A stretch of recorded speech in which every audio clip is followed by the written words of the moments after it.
Time for finishing touches, which we're going to start by taking the weaving off the loom. Now, take your time with this. It doesn't have to be done super quickly, and you have to have a little bit of patience.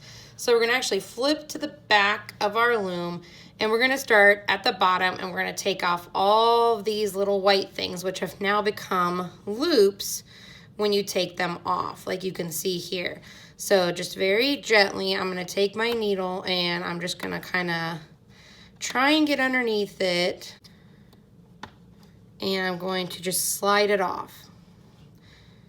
So again, it's really hard to get underneath there at first.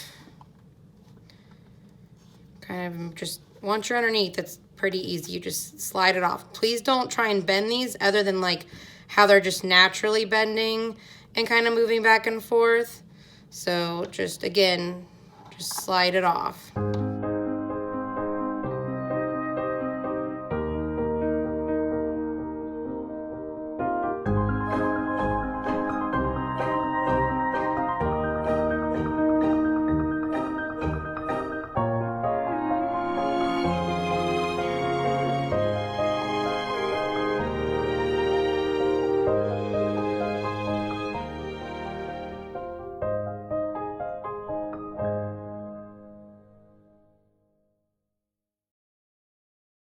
Okay, so on the back, you can see all your white little strings.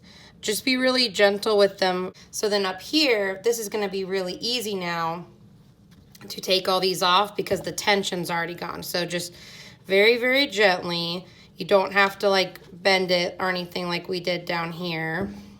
You should just be able to gently still use your needle if you need to and just kind of slide off your strings. You can do it with your needle, you can do it with your hands. Just make sure they get out all the way out of those slots. Now, things might not look perfect for a second. You can see some of my green is coming up. Please do not freak out.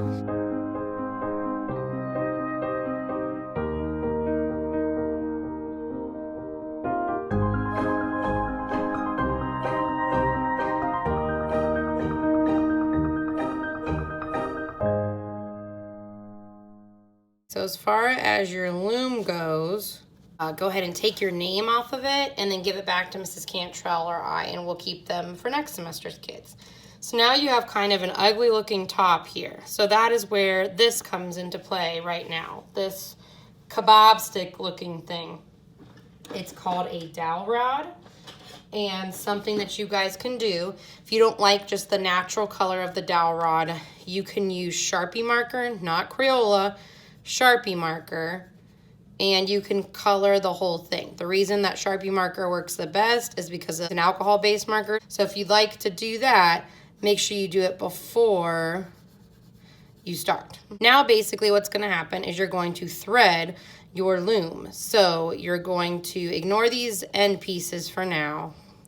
You're going to just carefully take the top of those white strings, and they have become loops that you're going to thread the dowel rod through. Move your yarn if it's in the way.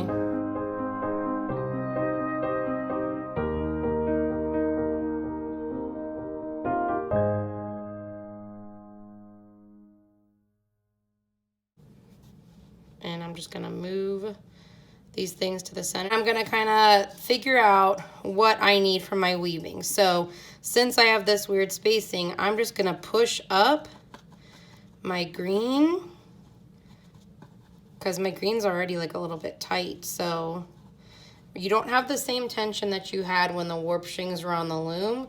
So you've got to just work a little slower, a little more carefully. But by moving that all the way up, I don't have a strange spacing where my warp strings are. Once you have your weaving where you like it, everything looks really good. You like the way it looks from the top to the bottom, maybe minus a few finishing touches. Go ahead and flip your whole weaving over, your whole tapestry over, and you're gonna start at the top. Those strings that I said that we're gonna address, all you're gonna do is flip them over, flip this string over so it looks just like the other ones, but because it doesn't attach to anything, we've got to attach it to our weft or to our tapestry. And you guys are going to use glue all for this. So you're just going to take a little dab of glue and put that string on there. And this will dry clear, and then obviously no one even sees your stuff from the back. So I'm going to do it on this side as well. Put a little bit of glue. Actually, if you notice this yellow one is like a hot mess express, I'm going to go ahead and take care of that too, just by putting the yarn down and gluing it. And then I'll take this string.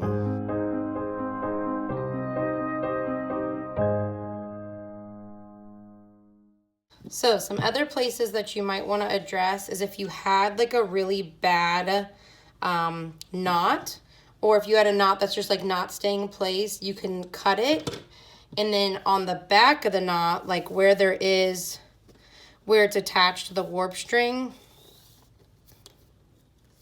you can add some glue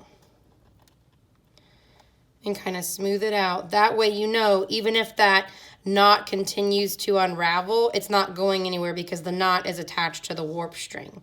So here's another example where I finished a type of weaving. I'm just going to put a little bit of glue there and make sure that the glue is on the knot and the warp string so that it's bonded really well. Same thing down here. Something else you can do is you can also glue your bottom fringe. You don't have to because it's not going anywhere. It's not like it's going to fall off these because it's knotted.